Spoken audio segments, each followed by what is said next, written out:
Bienvenidos y bienvenidas a una tertulia literaria más aquí en Letras a Contraluz. Mi nombre es Ana Berta y el día de hoy tengo el honor de contar con la presencia de un invitado de lujo.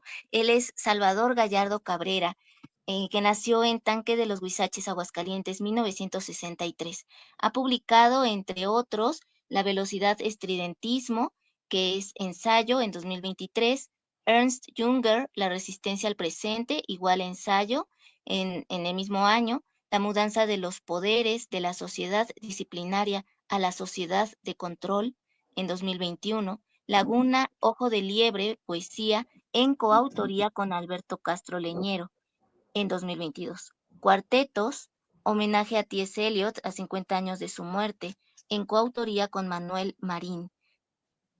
Estado de sobrevuelo, que es poesía, en 2009, Sobre la Tierra no hay medida, una morfología de los espacios, ensayo 2008. Dispositivos de la sociedad de control, ensayo con Aculta, Vértice 2004. Las máximas políticas del mar, ensayo Colegio Nacional de Ciencias Políticas 1998. Sublunar, poesía, JGH Editores 1997. Cadencia y desprendimiento, poesía, por el IMBA en 1983. Es doctor en filosofía por la Universidad Nacional Autónoma de México, donde es profesor en el Colegio de Filosofía de la Facultad de Filosofía y Letras. Sus ensayos y poemas han sido recogidos y traducidos en antologías, revistas y suplementos literarios de México, Brasil, Venezuela, Cuba, Francia, España, Canadá, Estados Unidos y Rumania. En 1983 obtuvo el Premio Nacional de Poesía Joven. Fue miembro del Sistema Nacional de Creadores de Arte, FONCA, y actualmente es miembro del Sistema Nacional de Investigadores. Ha creado varios proyectos educativos, artísticos y culturales independientes y transdisciplinarios. La plataforma multimedia Iceberg 2012 a la fecha, actualmente en reconstrucción. La colección de ensayo, trayectos y devenires en Vértice Editores, dedicada a publicar primeros libros de jóvenes ensayistas mexicanos, 1998 a 2004. La colección Última Poesía Latinoamericana, Los Caprichos Imagen Arte, 1993 a 1994. Proyecto Mímesis, la primera carpeta de electrografía en Iberoamérica, Los Caprichos Imagen Arte, 1991. Es miembro del Consejo Editorial de las revistas Sibila, en Brasil, Taller Igitur, México, Íngrima, México, Tierra Baldía, Universidad Autónoma de Aguascalientes, México. Han escrito sobre su obra Roger Bartra, Gabriel Bernal Granados, María Isabel Cabrera, Manuel, Lobsang Castañeda, Christopher Domínguez, José María Espinaza, entre muchos otros como David Huerta, Andrés Telles Parra, Eduardo Milán, Sandra Sánchez. Le agradecemos infinitamente que haya aceptado esta cordial invitación y que hayas aceptado esta cordial invitación y que nos puedas hoy hablar de lo importante que puede resultar hoy en día em, esta rama del conocimiento que a veces los jóvenes preguntan, pero ¿para qué me va a servir? ¿De qué me sirve la filosofía? ¿Por qué es importante esta materia y qué te motivó a doctorarte en ello? Bueno, primero, mil gracias a ti por la invitación.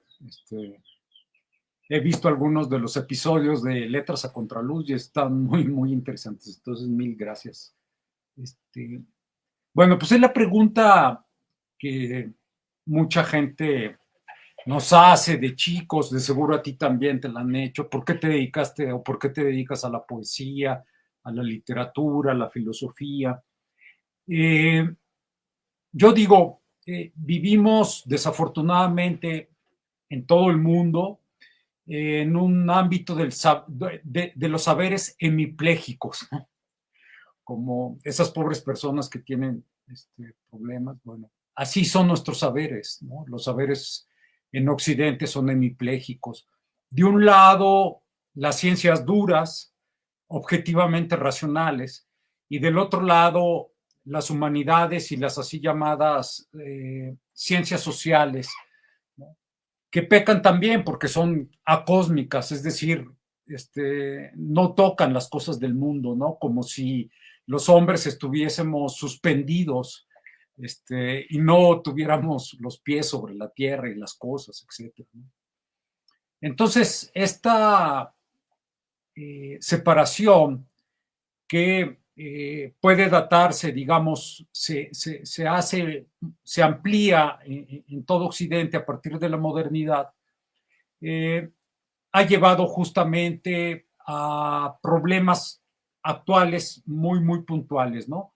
Uno de ellos es la especialización, así, la especialización cada vez más de detalle, la especialización casi nanométrica, ¿no? Milimétrica. Yo soy especialista en tal cosa.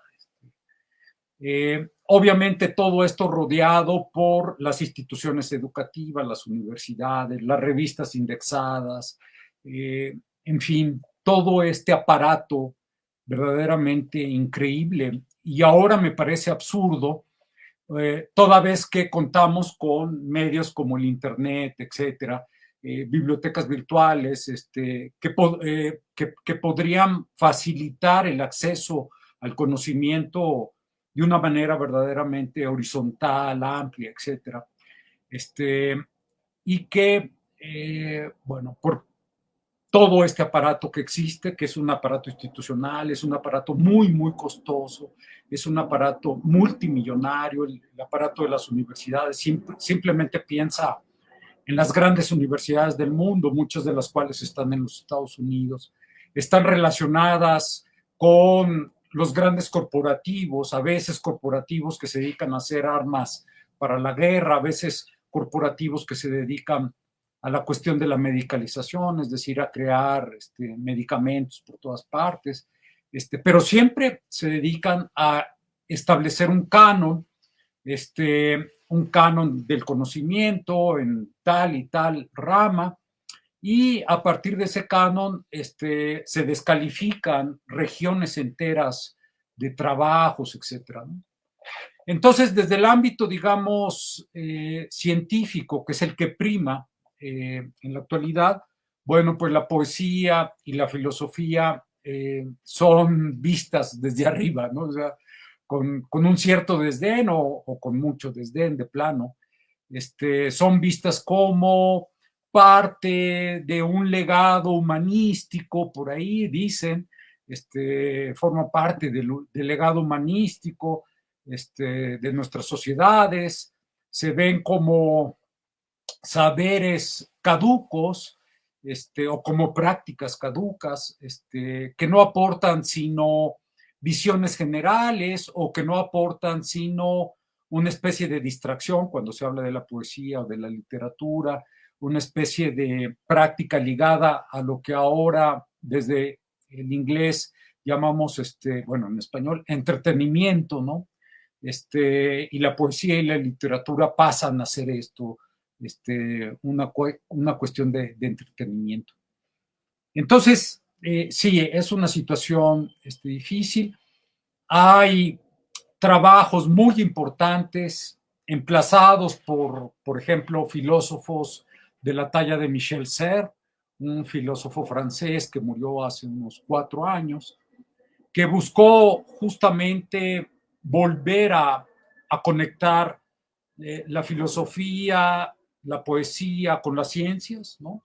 En una serie de libros bellísimos, El contrato natural, Biogea, etcétera, que por cierto acabo de traducir un capítulo.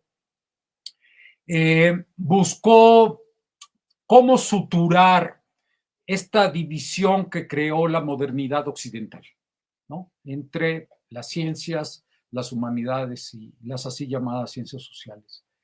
Y me parece que no es el único ejemplo, desde otros ámbitos, también incluso desde ámbitos puramente científicos, hay gente que se está dando cuenta de que esto no puede seguir así, ¿no?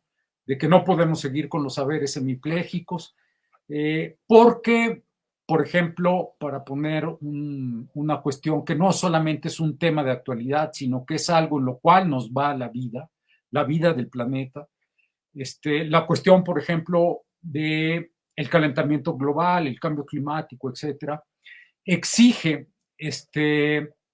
justamente suturar esos, esas dos partes separadas, porque nos hemos dado cuenta de que las ciencias duras requieren también, digamos, de las herramientas que tenemos en las humanidades, y en las humanidades requerimos de muchas herramientas que tienen en las ciencias para lograr generar una nueva política global que tome en consideración lo local, que tome en consideración las diferencias étnicas, etcétera, pero que también alcance a generar un ámbito global en donde podamos salvar lo que desde este conocimiento hemipléjico se llamó simplemente los inertes, ¿no? Me refiero a los vientos, me refiero a las corrientes oceánicas, los océanos completos, me refiero a los lagos, etcétera. Todo esto que desde la modernidad se colocó del lado de lo inerte, de lo sin vida, etcétera. Y bueno, yo no estoy diciendo que tengan una vida como la nuestra, pero forman parte de la vida, ¿no? Eso es lo que tenemos que comprender hoy, ¿no? Estos elementos que consideramos a partir de la modernidad como meros elementos para explotarlos, para generar riqueza, los yacimientos de petróleo, de minerales, de peces, de aves, de animales, en fin, todos los vivientes del mundo, y todos los inertes del mundo. Si bien les iba, como todavía es moda en México, por ejemplo, los consideramos en algunas partes como nichos ecológicos y decimos, bueno, esta partecita de la selva no la vamos a tocar, ¿no? Queda como una reserva ecológica y creemos que estamos haciendo algo y verdaderamente no. Lo que tenemos que hacer es un cambio completamente amplio, es decir, global, y por otro lado, con muchas escalas, ¿no? Y para eso requerimos reconectar las ciencias con la poesía y la filosofía, ¿no? Entonces, por ahí va. Yo me decidí por la filosofía desde muy chico. Nunca tuve ningún problema de vocación, porque en mi casa, afortunadamente, mi padre, Salvador Gallardo Topeto, era escritor, y mi abuelo, Salvador Gallardo Dávalos, el poeta estridentista, también era escritor. Entonces, yo crecí ahí, y por eso, digamos que como mi entrada fue más o menos natural, ¿no? Y luego de ahí brinqué a la filosofía y así fue como llegué.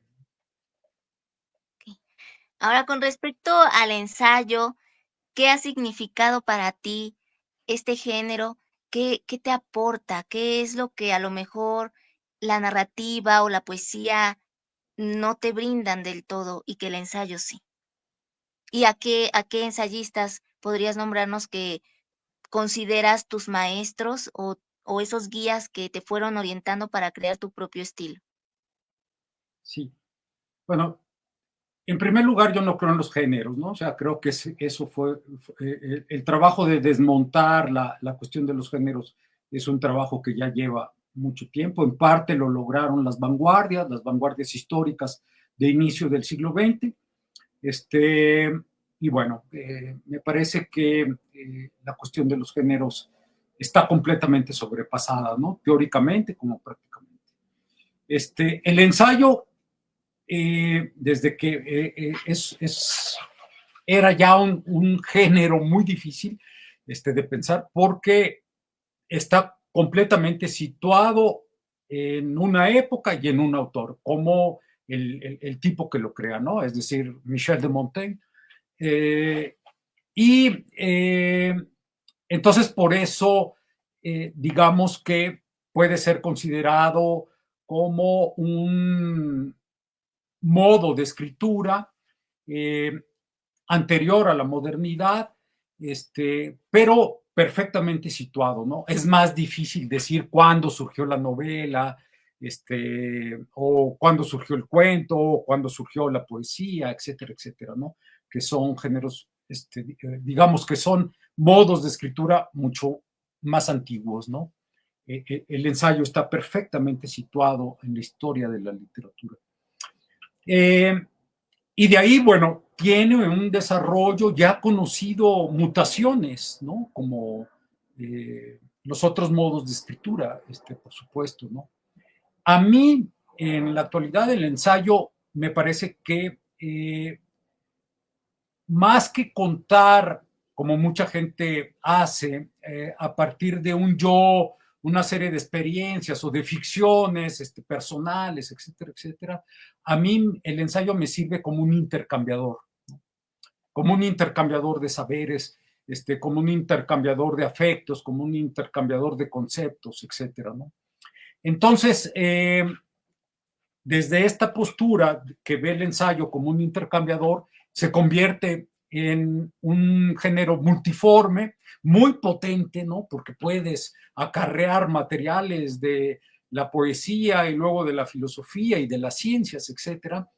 Y en ese sentido, por ejemplo, adquiere la ductibilidad de la novela, ¿no? De la novela contemporánea, en la cual, por ejemplo, piensa en una novela de Fernando del Paso, cabe una disquisición sobre medicina y luego cabe una aventura de unos tipos caminando por el centro de la ciudad de México, o en fin, ¿no?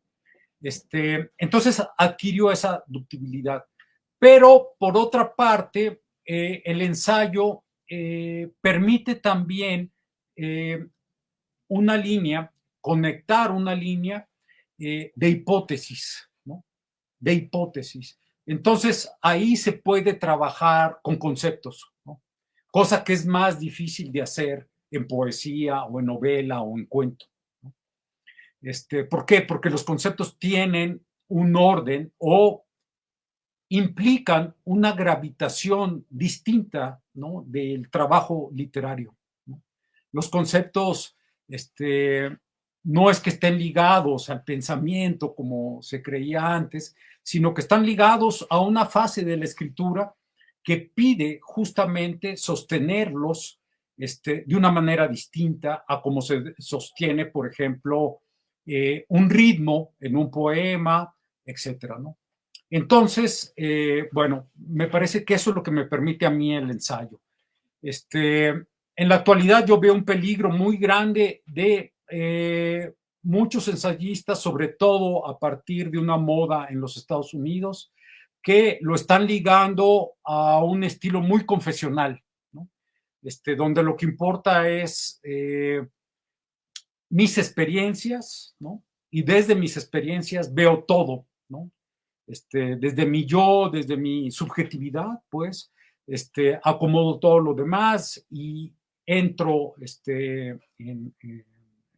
en alguna parte, toco algún tema, pero si es así, entonces los temas ya están constituidos. En cambio, si el ensayo es un intercambiador, no hay temas, sino que hay que crearlos, ¿no? Hay que crear los problemas y hay que crear entonces los desarrollos justamente. Pero en este ensayo, que yo lo llamaría un ensayo ensimismado, ¿no?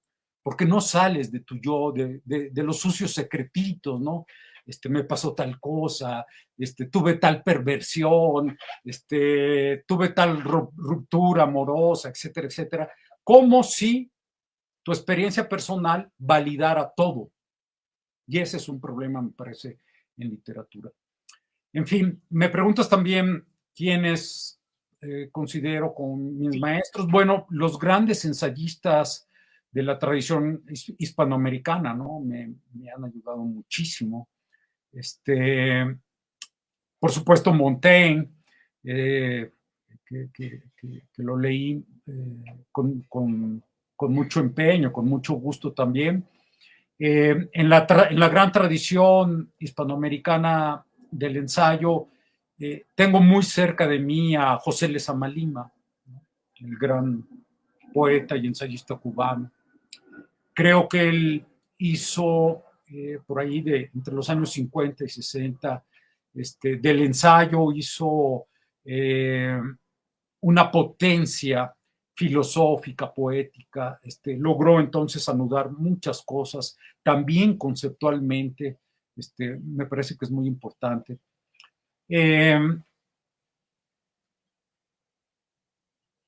Estos ensayos que a veces parecen cuentos, o estos cuentos que a veces parecen ensayos, de Juan José Arreola también me han gustado siempre mucho, los ensayos de Arreola. Y luego, bueno, toda una serie de gente que escribe ensayo o escribe filosofía desde el ensayo, ¿no? Sin hacer esta distinción de decir, yo estoy en filosofía y tengo que escribir un tratado, ¿no? Es el problema que aqueja, por ejemplo, a la filosofía. Al tratar de volverse o de parecerse a las ciencias duras, adoptó una forma que es el paper, que por supuesto tú que has estudiado te piden escribir un paper para probar una materia o tu tesis, etcétera, ¿no? Y esos papers son lo peor que puede hacer, ¿no? Lo peor que nos pudo haber pasado. ¿Por qué? Porque son una forma como homogénea, la cual hay que circunscribirnos, una forma que nos pide tanto el tipo de letra como el estilo de letra, y pones un abstract al inicio y luego sigues con tu objetivo y luego no sé qué tanto. En fin, esos documentos verdaderamente horribles, insípidos, incoloros, que yo creo que ni siquiera entre académicos leen. Cada vez pasa más que los jóvenes en las universidades dicen, ya no nos interesa tener revistas indexadas, ¿no? Porque nadie las lee, simplemente por eso, nadie las lee. Entonces, tenemos que cambiar también ese sentido. Por supuesto, se busca el rigor, pero hay un rigor luminoso, ¿no? Que no está peleado con el rigor, y que puede ser luminoso, que puede andarse por las ramas, que puede buscar el estilo, etcétera, ¿no? Entonces, por ahí va más o menos la cuestión del Abrir ensayo. como un horizonte más amplio para los jóvenes que puedan hacer propuestas Claro, filosóficas que sean de peso, pero que lo hagan más dinámico en el lenguaje, en el ritmo claro, de la prosa, ¿no? Em, Ahora, con respecto a la poesía, en este bello arte, pues se vive algo, una experiencia completamente distinta desde mi punto de vista, he de admitirlo, porque es como ingresar a un yo interno donde habitan ciertas inquietudes en cuanto a lo que ocurre en la sociedad de manera sociopolítica, de manera ecológica, ambientalista, o ya metiéndonos en teorías más prácticas, como en mi caso, pues a lo mejor teoría feminista o de género. claro. En ese aspecto, ¿qué está aportando la nueva poesía desde tu punto de vista? ¿Y por qué recurrir a ella cuando a lo mejor en el ensayo puede unirse lo subjetivo con lo objetivo desde una investigación adecuada? Y la poesía atiende más al sentir y al pensar de ese individuo en particular que está escribiendo. Bueno, yo creo que la poesía, digamos, después de las vanguardias históricas, etcétera, tomó varias direcciones, ¿no? Una como de retorno a las formas consolidadas por el canon, y mucha gente se puso a escribir de nuevo sonetos y décimas, etcétera, etcétera. Pero son múltiples las formas que se tomaron, ¿no? Eh, digamos, los críticos hablan de que hubo una dispersión increíble, en esto que se ha llamado malamente posmodernismo, ¿no? Y que esa dispersión permitió cualquier cosa, o sea, se valía ya cualquier cosa, ¿no? Si yo quiero escribir un poema sobre mi perro, pues lo escribo, y si yo quiero escribir un poema haciéndole de perro, pues lo escribo, y si yo quiero escribir, en fin, lo que sea, por ejemplo, hubo gente que empezó a escribir muy cercano a un protocolo científico, ¿no? Casi, casi una cosa como un protocolo científico. O de tipo recetario, ¿no? Así Como es. siguiendo una receta. Sí. Sí, sí. Bueno, a mí no me asusta la dispersión. Yo considero que la dispersión también es una fuerza y que van a salir cosas buenas como también han salido cosas bastante chafas, ¿no? Pero que la dispersión puede ser una fuerza y, por ejemplo, estas cuestiones que tú tocaste, eh, eh, creo que se están enfocando o que se están dirigiendo, digamos, ya no como se hacía la poesía comprometida en los años 40, 50, 60, ¿no? Piensa, por ejemplo, en Neruda, ¿no? O piensa en los poemas que después, de los cuales después describió Octavio Paz, los poemas comprometidos con relación a España, a la batalla en España, la guerra civil en España, etcétera. Y luego toda una cauda inmensa de gente que escribía poesía comprometida, ¿no? Revolucionaria, etcétera. Sobre todo en Latinoamérica, en África, es decir, en lo que se llamaba en esa época los países del tercer mundo, ¿no? Aquí en América Latina muy alentados por la Revolución Cubana, etcétera. Y mucha gente empezó a escribir poesía comprometida, en fin. Yo creo que ahora, por ejemplo, en el caso de la poesía ligada a las cuestiones de las mujeres, ¿no? Ya no hay ese afán primero de decir, voy a escribir un poema político feminista, ¿no? Sino que han sido muy inteligentes, hay poemas muy bellos, en donde, por supuesto, ya no solo está la denuncia, sino también está un modo distinto de escribir, ¿no? Y ahí es donde se ve justamente la mudanza entre un militante de cartón, que puede ser cualquiera, y una muchacha que escribe un poema a partir de su vida cotidiana y de lo que pasa y de lo que está estudiando y de lo que ve, ¿no? Entonces me parece que es ese el ámbito de mudanza, ¿no? Ya no están ligados como a temas perfectamente configurados, sino que cada poema apunta en una dirección distinta y buscando distintas cosas, ¿no? Entonces, yo estoy de acuerdo con la dispersión poética y me parece que es muy temprano para ver si esto va a generar un nuevo modo en la escritura de la poesía mexicana. Me parece que sí, que todo apunta a eso. Pero bueno, lo bueno es que seguimos escribiendo en una situación tan, tan terrible. Seguimos escribiendo poesía, ¿no? Los jóvenes como tú están escribiendo poesía y eso. Y eso es justamente un aliento, ¿no? En medio de tanta violencia, que ya al decirlo simplemente parece un lugar común, ¿no? Decir, bueno, ¿qué me vienes a decir a mí, ¿no? Por ejemplo, a los jóvenes, ¿qué me vienes a decir acerca de la violencia? Ustedes nacieron en en un entorno completamente de violencia. Yo tuve la dicha, le contaba hace poco a un alumno, de, por ejemplo, recorrer Ciudad Juárez y esa zona, toda esa zona de Chihuahua, que ahora es así como terrible. Yo tuve chance de recorrer todo eso pidiendo aventón, ¿no? Con mi mochila al lado y pidiendo aventón y recorrí toda esa zona Paquimé, en fin, sin ningún lío, ¿no? O sea, podías andar por todas partes, etcétera, ¿no? Y entonces, en el caso de las mujeres es todavía más duro, ¿no? Más difícil.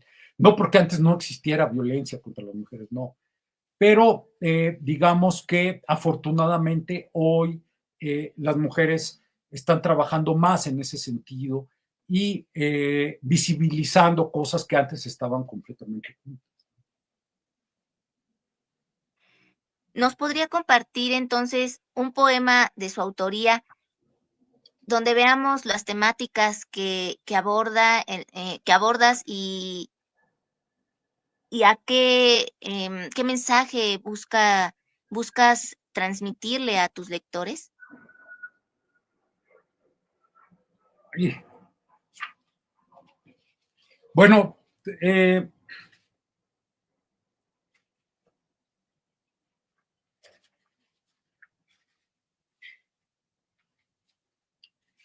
la cuestión de,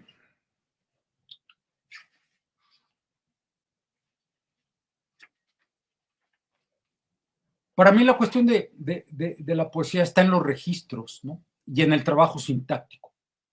Ahí está, para mí, el valor de la poesía. Este, creo que es en el espacio sintáctico donde se generan los cambios en poesía, así como en arte, ¿no? Es justamente en la sintaxis, donde confluye las cuestiones ligadas al lenguaje, con las cuestiones de tipo emocional, generar un nuevo lenguaje emocional se da ahí justamente, ¿no? Entonces, tú puedes ser un poeta de dientes para afuera muy revolucionario, pero a lo mejor tus poemas son francamente reaccionarios, ¿no? Porque están escritos sin mucho trabajo sintáctico o con un cartabón sintáctico ya pasado, etcétera, ¿no? Yo creo que ahí es donde hace falta dirigir la atención ahora que estamos en este efecto de dispersión. Y entonces hay varios registros en mis poemas, aunque yo no he publicado mucho, pero hay varios registros. Voy a leer un poema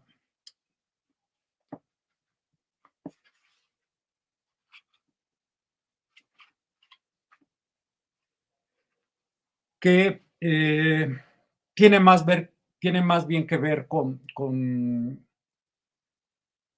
y lo leo justamente por eso, porque tiene que ver más con una especie de reacomodo de lo que podría ser un poema amoroso, ¿no? De lo que era un poema amoroso. Se llama Desde un hombro hundido. La palabra asistir significa estar entre tu espalda y el polvo, sentarse en un mueble que se pudre bajo el sol, dar un rodeo para acercarme a ti desde tu presencia, mirando hacia adelante si no estás, pensar en un contramovimiento o tirar de ti para acomodar mis ojos, corregir todo y salir del camino, huir antes de que buscar refugio, alejarse cuando aún se pueda, cuando todavía haya algo por qué alejarse. Oh, Si muchas ves ya, gracias. si Sí, ves, sí, nunca se pronuncia la palabra amor, no. jamás se pronuncia la palabra ella o él, si estuviese dirigido a una persona, sino solamente son imágenes que van transcurriendo y a una y lo que va importando es la velocidad que van tomando las imágenes. Sí, esas imágenes que ya nos van diciendo sin decir el concepto Así como es. tal, lo van formando. Sí. Me voy a parar tantito para cerrar aquí la Sí, sí, sí, adelante. Y bueno, mientras tanto, pues recomendarles que busquen más de el ensayo y la poesía que ha realizado eh, a Salvador Gallardo Cabrera. Y bueno, pues ya que te tenemos otra vez por acá, ¿qué ha representado para ti ser miembro del Sistema Nacional de Creadores de Arte y posteriormente del Sistema Nacional de Investigadores? ¿Cuáles son los retos que han tenido que enfrentar desde la investigación en el mundo actual? Bueno, yo creo que los dos sistemas, así como los premios, ¿no? El Premio Nacional y que no sé qué tanto, no agregan nada a la literatura ni al trabajo filosófico. Este, yo no los veo como algo vital, pues, ¿no? Que te agregue algo, que agregue algo a la literatura o al ámbito literario en el sentido de lo que pasa, ¿no? En mi caso es el Sistema Nacional de Investigadores. Es importante porque yo no soy profesor de tiempo completo y entonces el Sistema Nacional de Investigadores me da la posibilidad de obtener mensualmente un estímulo, ¿no? Un reconocimiento, se le llama reconocimiento, ¿no? Y estando ya adentro, la verdad es que desde el trabajo tal como yo lo practico, no es gravoso, ¿no? O sea, lo que te piden, la, la, la, cuestión que te pide verdaderamente no me parece de ninguna manera gravoso. Y creo que ha sido una buena política, eh, justamente a partir de lo que platicábamos, que primero, el sexenio pasado, el CONACYT dejara de ser solamente para cuestiones de ciencias duras y que incluyera, cuando menos en el logo, etcétera, a las humanidades, ¿no? Y que también ampliara entonces en las plataformas que te piden, donde te piden ingresar tus trabajos, etcétera, se ampliasen para poder meter cosas de filosofía, etcétera. Eso me parece que fue una moción muy, muy buena, muy afirmativa, o sea, afirmativa en el sentido de que permitió suturar un poco esto, que el CONACYT estaba dirigido exclusivamente a las ciencias duras, ¿no? Y yo creo que en ese sentido tal vez sería también importante añadirle algunas cosas más, por ejemplo, la posibilidad de trabajar con los jóvenes, más desde las plataformas del propio, ahora de la Secretaría, trabajar más con los jóvenes, ¿no? No solamente a nivel de clases, ¿no? Sino en proyectos editoriales muy claros que permitan a los jóvenes publicar en todo este tipo con todo este tipo de apoyos, pues, ¿no?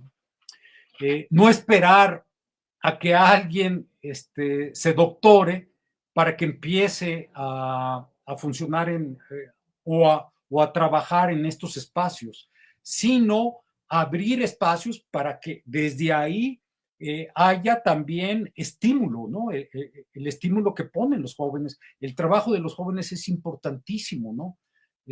Por ejemplo, para mí como profesor, el trabajo de los jóvenes eh, no solamente es un trabajo que, digamos, eh, me permite ver por dónde van, etcétera, ¿no? Sino que las cosas que ellos hacen crean en mi trabajo resonancias, ¿no? Y para eso entonces hay que trabajar duro, ¿no? Hay que trabajar con mucho empeño, hay que ser profesores con toda la fuerza, ¿no? Es decir, trabajador, preparar tu clase, leer los trabajos de los jóvenes, no solo leerlos, sino también, si pides un ensayo, pues entonces corresponder y escribir una nota a partir del ensayo que escribió el joven. La Cuestiones muy retroalimentación. sencillas. Así es. Esto que se ha perdido, desafortunadamente, o que se perdió mucho, se perdió mucho cuando las universidades comenzaron a masificarse, ¿no? Pero por otra parte, no hay de otra. O sea, en México no tenemos la posibilidad de construir miles y miles de universidades. Entonces tenemos que trabajar con muchos jóvenes y hay que ver eso desde mi punto de vista. No quiere decir que sea el bueno. Hay que ver eso no solamente como un reto, sino hay que verlo con agradecimiento, porque los jóvenes están llenos de ideas, de fuerza, de cosas que están haciendo, de miradas frescas, en fin, ¿no? No solo ligadas a una cierta ingenuidad, no, no, o sea, a un conocimiento que es muy importante, ¿no? Y que no hay que ver solamente escalonado. Primero tienes que hacer tu licenciatura, y luego tu maestría, y luego tu doctorado, y ya cuando estés en el doctorado veremos, no, hay que quebrar esos escalonamientos y verlo de una forma más horizontal, es decir, trabajar al lado de los jóvenes y no trabajar solamente, digamos, como sus preceptores o tiralíneas o lo que quieras. Por otra parte, ¿qué buscabas generar a través de Iceberg y por qué se encuentra en reconstrucción? ¿Qué sucedió Ah, allí muy bien. que ahorita están en ese Sí. proceso? Bueno, Iceberg fue la primera plataforma multimedia en México, ¿no? Inicié ese proyecto con el gran artista plástico Alberto Castroleñero.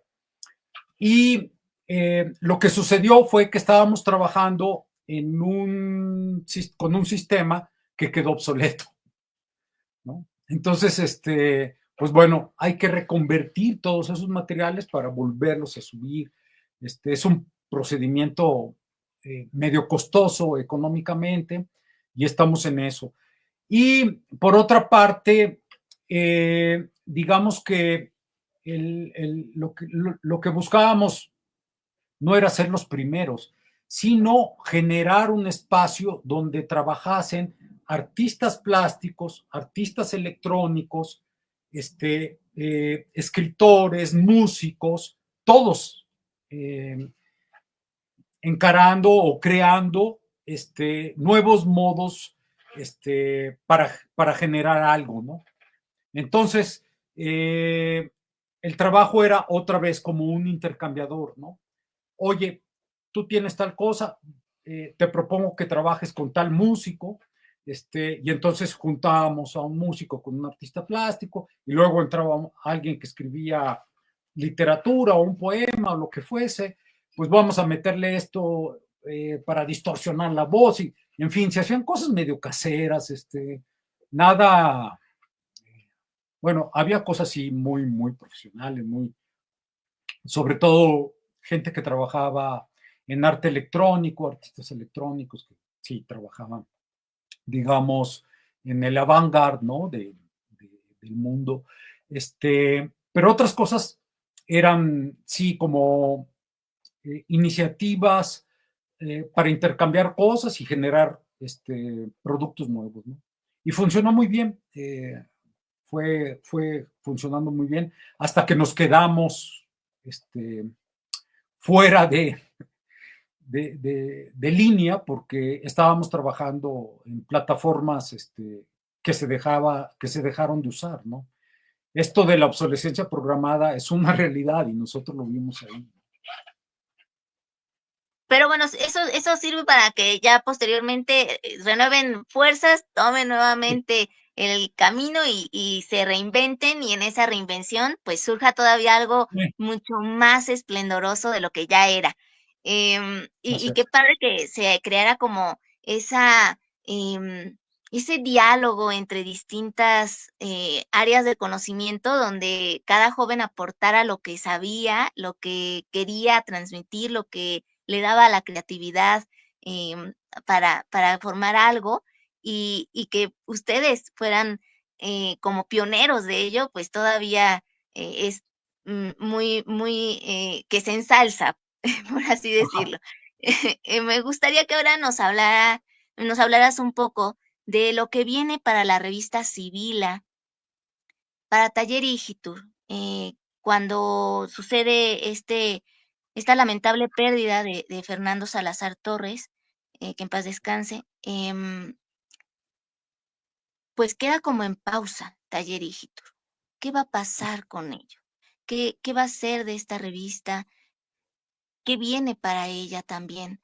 En ese legado que dejó Fernando junto con todo el comité editorial que lo conforma, hay muchas aportaciones valiosísimas allí. Me gustaría que también nos hablaras un poco de ello, Sí, también sobre qué viene para Íngrima y para Tierra Baldía. sí. Eh, bueno, primero lo de Fernando fue muy, muy doloroso, ¿no? Fue, eh, para mí en especial fue muy doloroso. Yo estaba también atravesando por un problema de salud grave y los dos estábamos en eso,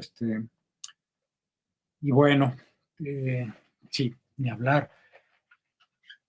Creo que él dejó varios libros de poesía de mucha fuerza, muy sólidos, ¿no? Y no sé si me adelanto, pero como dicen los periodistas, no sé, bueno, por supuesto tú no eres periodista, pero la primicia. Me acaban de avisar que el 13 de mayo se le va a hacer un homenaje a Fernando en Bellas Artes, ya sabías, entonces no, estoy completamente out. Este, sí, lo cual me parece que es muy importante. Y respecto a la revista, creo que la mayor parte de los archivos se alcanzaron a salvar. Algunos no se pudieron, pero la mayor parte sí, había muchísimo trabajo. O sea, Fernando trabajaba como un loco, ¿no? O sea, trabajaba muchísimo. Tenía una capacidad de trabajo muy, muy grande. Y Maximiliano Cid del Prado, que era básicamente con quien trabajaba Fernando, va a retomar el proyecto y se va a llamar revista Igitur Nueva Época. Bueno, pues ya está trabajando él muy, muy en serio. Creo que van muy adelantados. Y bueno, pues yo estoy muy, muy contento porque el trabajo ese se va a poder continuar, ¿no? Y tomar su propio aire, su propio viento, ¿no? Eh, las otras dos revistas, Íngrima era una revista que dirigía el filósofo y poeta Josu Landa. También acabó, esa revista se terminó. Y Tierra Baldía era una revista que hacían en Aguascalientes Eduardo López y mi padre. Y también, desafortunadamente, ya terminó. De ellas, la que queda es Sibila, en Brasil, que dirige el gran poeta Regis Bombicino, ¿no? Esa revista ya no sale en papel, pero sí aparece en, En esto, formato en digital, formato electrónico. Y electrónico. se la recomiendo mucho, pónganle Sibila, Brasil. SIBILA.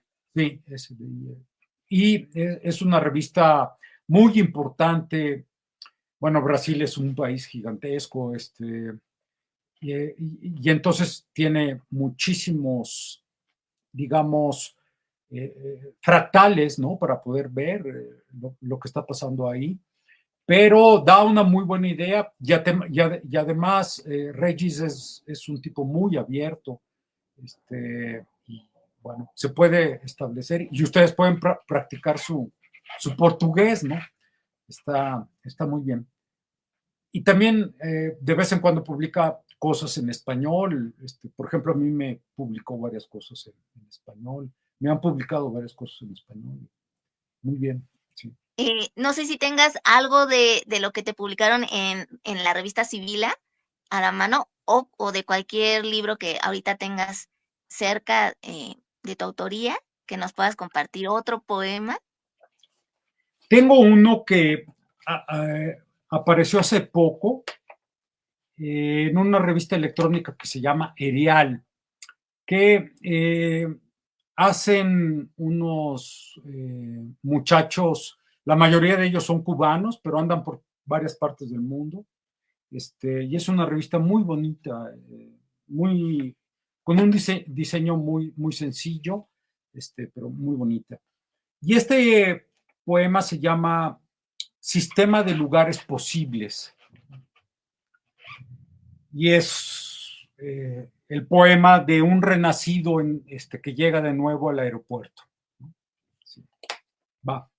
Sistema de lugares posibles. Un día en la vida, recuento, estoy en el aeropuerto de madrugada, luces de cafeína. Memoria, afiánzame, retrocede ahora, vuelve y crea una interferencia oceánica. Me pierdo sin puente en la memoria, sostén la atención, relata el día. Memoria de lo que no tiene memoria, reflujo, una palabra a lo lejos, vuelve.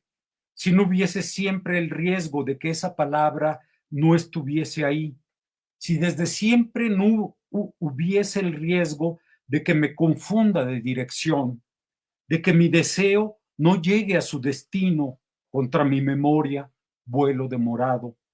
En la pantalla, un sistema de lugares posibles, 23 mensajes sin leer en mi teléfono abismal, la luz de la velocidad de la luz, la profundidad de la salida, el relieve de la llegada. Línea terminal del día sin extensión, distancias naturales corroídas por la velocidad. Vuelo demorado, escribe, atiende a los detalles, miro la pantalla mientras escribo. La red de trayectorias de vuelo, humo cobalto, tiembla en los reactores, velo de humo. Fresca línea azul, ojos lavados mirando al límite de la vida, línea que ilumina el mundo. Ninguna frase descriptiva sobre los dormidos en el día último, siempre, a cada hora.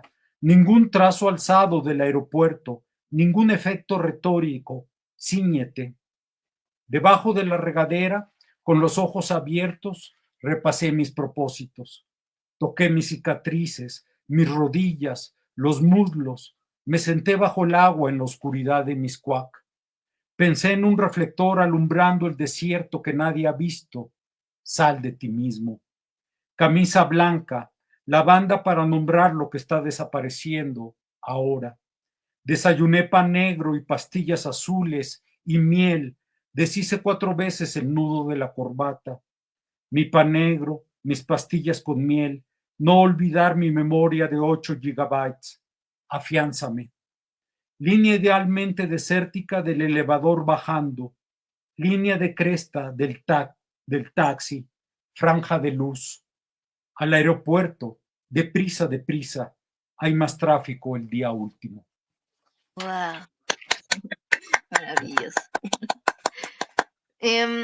Y bueno, me gustaría que ya para ir casi terminando, nos pudieras hablar ya en este concepto del amor que a veces pues parece un poco trillado y en otras se ha repensado mucho por filósofos a lo largo de la historia y por escritores y poetas. Desde tu visión, Salvador Gallardo Cabrera, ¿qué es el amor? ¿Cómo se debe entender el amor? Desde esta propuesta poética que estás haciendo y también desde la poesía y la filosofía, ¿qué termina siendo el ser y la verdad? Ájale. Ahora sí me la pusiste muy difícil. Yo creo que el enfoque sobre los grandes conceptos, amor, ser, verdad, etcétera, no deja mucho, ¿no? No deja mucho. No deja mucho en filosofía ni en ensayo y tampoco deja mucho, digamos, en la vida práctica, ¿no? Me parece que es más importante crear una posición desde donde puedas desalojar esos grandes términos, esos grandes conceptos y repensar, digamos, las cosas, los acontecimientos, etcétera. Por ejemplo, desde una escala distinta a la de la filosofía monumental, el amor es una manera de observar las cosas, digamos, en una escala distinta, ¿no? Sí, una Puede mirada ser como una más manera. inocente, ¿no? Más que se maravilla. Sí, puede ser una cuestión así, o puede ser una cuestión, por ejemplo, como eh, trabajar para que un acontecimiento, un amanecer, una caminata por la calle o por un parque, gracias a la atención, a la atención que brindas en ese momento, se convierte en algo importante para la vida de otra persona y para tu propia vida. Me parece que vivimos ignorando regiones enteras de cosas, de personas, de cosas, vivimos muchas veces pensando en grandes palabras, ¿no? No nos damos cuenta de que el trabajo, el tejido importante está justamente en esas pequeñas cosas y en la pequeña escala, ¿no? En la vida diaria, como diría, por ejemplo, el poeta Sergio Mondragón. Ahí me parece que está el tejido de las cosas importantes. Y ahí es donde el amor salva. Ahí. ¿No? No en los dramas cósmicos, no. Eso hay que dejarlo para Hollywood. Sino el amor te salva ahí justamente en la escala de la vida breve. ¿No? Por ejemplo, te muestra que en la Tierra todos somos parte de la vida y de la Tierra, de biogea, ¿no? Bio y gea. Entonces todos somos parte de biogea, pero hemos polucionado toda la Tierra con nuestras pretensiones y con nuestras apropiaciones, ¿no? Entonces, el amor te salva porque te muestra que debemos adoptar un modo de vida más cercano a los inquilinos, es decir, pensar como un inquilino. Soy un inquilino aquí, nada más. Y no puedo echar a perder esto que me legaron, en lo cual no lo puedo echar a perder más, ¿no? Tengo que conservarlo para la gente que viene, para los jóvenes, para los niños. Y justamente ahí es donde el amor es una fuerza. Ahí me parece que el amor se convierte verdaderamente en una fuerza, porque te permite entonces cambiar tu vida. Y sin amor, todos los cambios son más o menos retóricos, ¿no? Pero si el amor te atraviesa, entonces vas logrando hacer esa pequeña adaptación para convertirte en un mejor inquilino, ¿no? Y desligarte de los pesos que vienes cargando, de las sofisticaciones que te han imbuido, de los problemas que también te han imbuido, etcétera, ¿no? De las modulaciones, pues, para decirlo con un término filosófico que atiende a la cuestión del poder de control, ¿no? Eh, y justamente ahí el amor es una resistencia, ¿no? Se convierte en una fuerza de resistencia, algo que no solamente resiste en el sentido pasivo, sino que también encara, ¿no?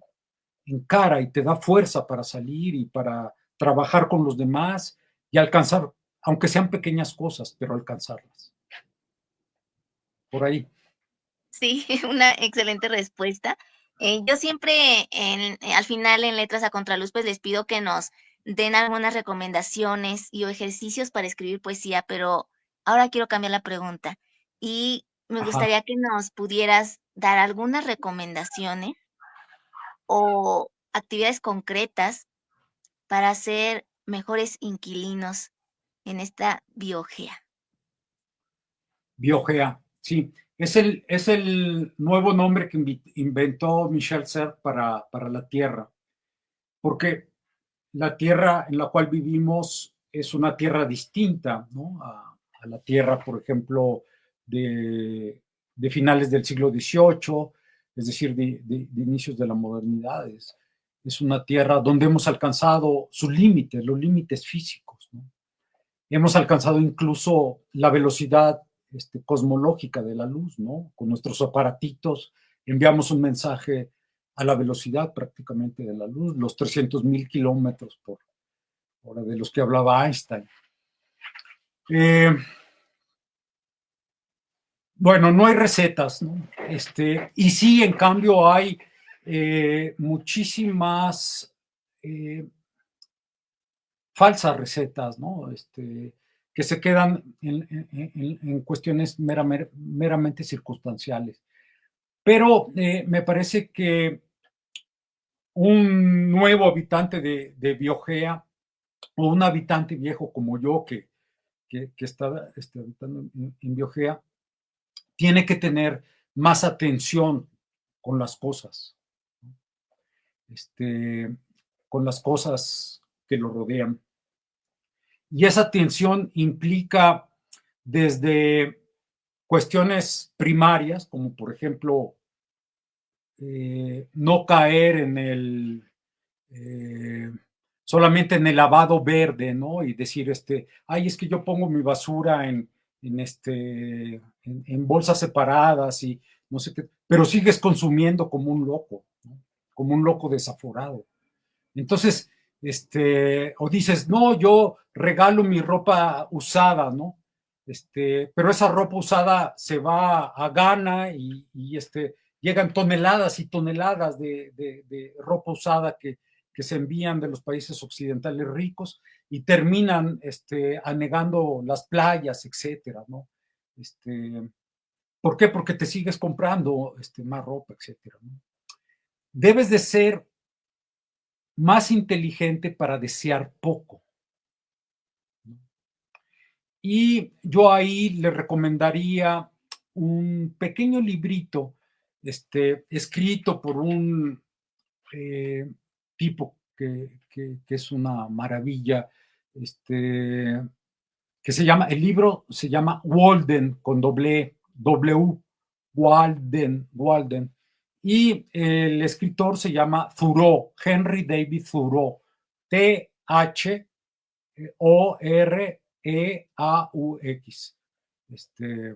David Thoreau, Henry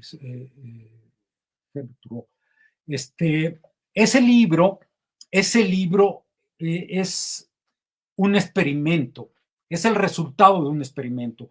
Thoreau había estudiado, te lo digo muy rápido, había estudiado en Harvard, vivía en un pequeño pueblo que se llama Concord, en Boston, en Nueva Inglaterra, y había ido a estudiar a Harvard.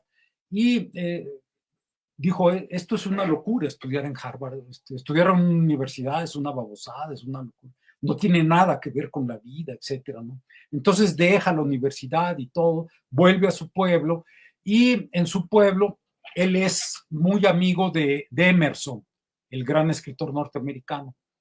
Y entonces Emerson tiene un lote grande en el bosque y Thoreau le dice, oye, préstamelo, en donde hay una laguna, es la laguna de Walden, y todavía existe ese paraje. Y entonces Thoreau le dice, préstamelo, voy a hacer un experimento de vida.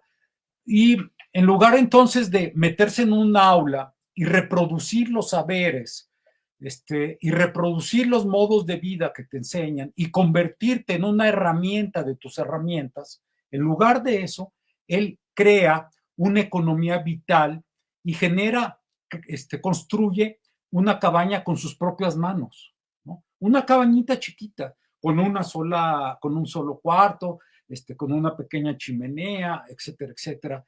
Y se dedica a sembrar sus propios alimentos, siembra un campito de frijoles, etcétera, y lleva las cuentas de lo que le va costando, ¿no? O sea, por ejemplo, consigue unos clavos ya usados y entonces va armando su cabañita y todo esto. Bueno, ese experimento que parece un poco bucólico es un experimento de vida muy importante. Es un experimento que creo, que yo he trabajado desde el ámbito del ensayo, mostrando cómo la fuerza elemental es una fuerza de despojamiento, sí, pero también es una fuerza de creación de un nuevo ámbito. Y esa fuerza de lo elemental no está ligada a traer una t-shirt de la cual dices es un básico. No, está ligada a un modo de vida en el cual puedes decir que no a este alud de cosas que te quieren vender, que quieren que te pongas, que quieren que uses, etcétera, etcétera, ¿no? Entonces, les recomiendo mucho ese librito, Walden. Podrán ver cómo ese experimento, bueno, a dónde lleva esto a Thoreau. No se los voy a contar para que tenga más chiste, pero es bellísimo el libro, es un libro verdaderamente bello que lees con mucha fuerza, el tipo en el bosque, buscando reconectarse con la naturaleza, porque en esta partición que hizo la modernidad, la naturaleza quedó del lado de lo muerto, de lo yerto, de las categorías, del espacio, de los espacios. Y por tanto, él busca cómo reconectarse con todo el ámbito natural, etc. Creo que es eso, no convertirte en herramienta de tus herramientas. Por ejemplo, para los nuevos habitantes de Biogea, ¿no? No dejar que estos aparatitos te hagan una herramienta, se conviertan, o sea, se conviertan en tus amos, ¿no? Y no permitir que te adormilen, y no permitir que te ensimismen, ¿no? Que te vuelvas un tipo ensimismado, jugándole, armando cosas en tus redes sociales, dependiendo de todo eso. Son útiles, muy importantes. Nadie dice que las tiremos, ¿no? Pero habría que ver cómo las podemos Usarla usar bien. sabiamente. Sí, así es. Y seguir siendo contempladores de la existencia con esos amaneceres y atardeceres bellísimos, contemplar el cielo, observar a nuestro alrededor, a la sociedad en la que estamos inmersos y a nosotros mismos cómo estamos actuando como agentes activos y o pasivos A la en gente, sí. determinados momentos. A la gente, ¿no? O sea, nos están atemorizando a cada momento, ya no veas a la gente, ¿no? O sea, no mires a la gente, no te preocupes por la gente, ¿no? Hay una tendencia durísima en México y en todo el mundo, que la gente reemplaza las mascotas, las personas reemplazan a las mascotas por las personas, o sea, prefieren tener una mascota que ver a una persona, ¿no?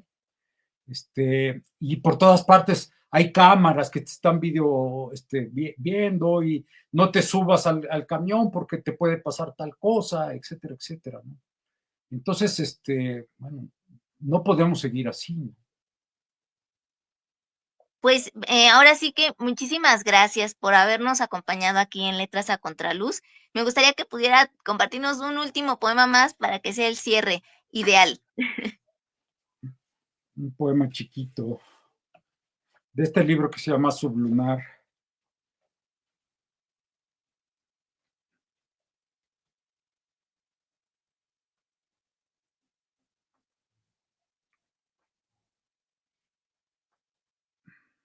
Y también si deseas compartir redes sociales o algún sitio web donde puedan hallar más de tu trabajo poético, ensayístico, o de otros proyectos que estés llevando a cabo.